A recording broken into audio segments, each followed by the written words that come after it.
East Jerusalem, where tensions are on the knife's edge right now after a deadly police shooting early this morning. One Palestinian is dead, close to 24 others hurt in clashes with Israeli police officers after officers opened fire on a Palestinian man who was launching fireworks at them.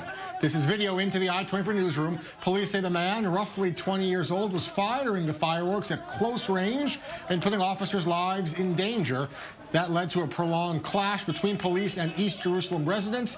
The man died at the hospital.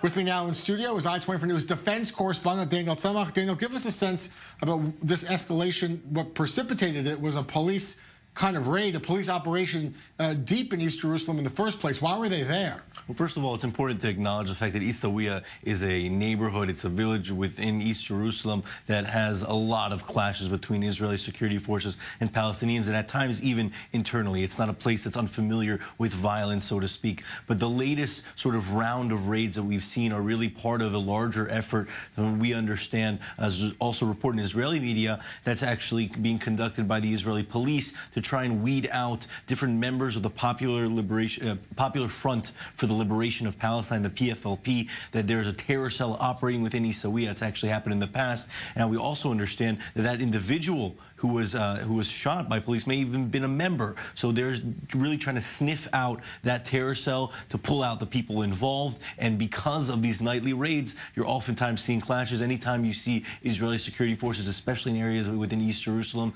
it oftentimes turns violent. So this is an area that it's prone to clashes, and there's an active, prolonged police operation going on.